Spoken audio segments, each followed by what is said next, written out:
A Supreme Court bench of Justices Ashok Bhushan and M.R. Shah today heard its Suo Motu case regarding the problems faced by the migrant workers in the face of the second wave of the COVID-19 pandemic. The bench was primarily hearing an urgent application moved by three social activists, Harsh Mandir, Anjali Bhardwaj, and Jagdeep Chokar, seeking directions to the central government to restart the Atmanirbhar scheme, which was started last year so that 8 crore migrant workers all across India could be provided dry ration and other food grains, even though they don't have their Aadhaar cards or other identification cards. The three social activists had informed the court that these migrant workers were being exploited by the transport service providers, and also that they were paying exorbitant rates to travel back to their homes in the face of the sudden lockdowns announced by respective state governments. The two-judge bench of Justices Ashok Bhushan and M.R. Shah today gave a list of interim directions specific to the National Capital Region and the states therein, that is the Union Territory of Delhi and states of Haryana and Uttar Pradesh. The top court has now directed all these three states to provide a dry ration and transportation services along with community kitchens for the migrant workforce.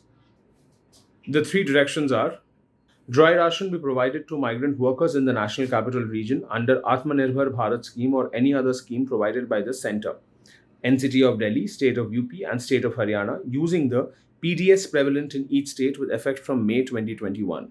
The Supreme Court has clarified when dry ration is given to the migrant labourers, the authorities will not insist on any particular identity cards and will even go with a self-declaration given by the stranded migrant labourers.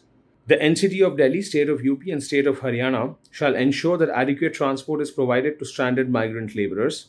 The NCT of Delhi, State of UP and State of Haryana have been directed to open community kitchen at well-advertised places in NCR for stranded migrant labourers so that they and their family members who are stranded could get 2 meals a day.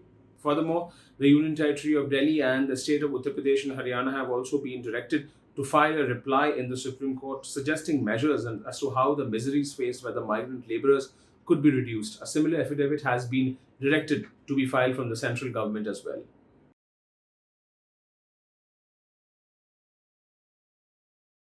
Well, ever since the COVID-19 pandemic began, the journalists have been either traveling to the Supreme Court premises for covering the Supreme Court hearings or relying on links from advocates. Supreme Court of India today launched an application by which journalists, accredited and non-accredited, will be able to access virtual hearings of the Supreme Court from a mobile application. Chief Justice of India, N.V. Ramana, while launching the mobile application, stated that he had come to know from several quarters that the journalists were having to rely on Advocate on Record's links to access virtual courtroom proceedings.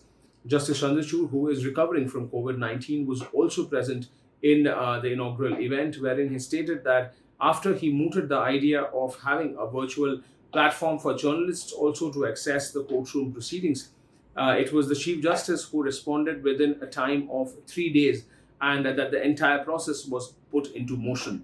Justice Chandrachud also stated that all the 6 staff members who have played an instrumental role in developing the mobile application had tested positive for COVID-19 and was working from their home and developing this particular application.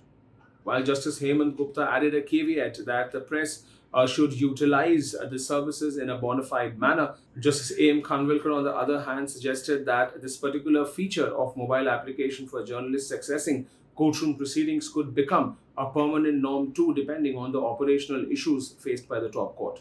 The Chief Justice of India has asked the press to be a little patient with the new system and that no errors should be magnified in the first instance, since it will take some time for the process to get streamlined.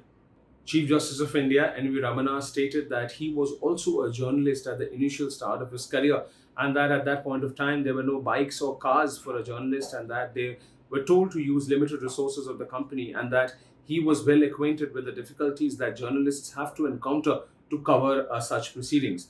He furthermore added that it was this difficulty faced by the journalists that led to the Supreme Court to develop this mobile application. Well, that's all from Supreme Court today. Do stay tuned with Supreme Court today on Monday as well. And don't forget to share and like baranbench.com.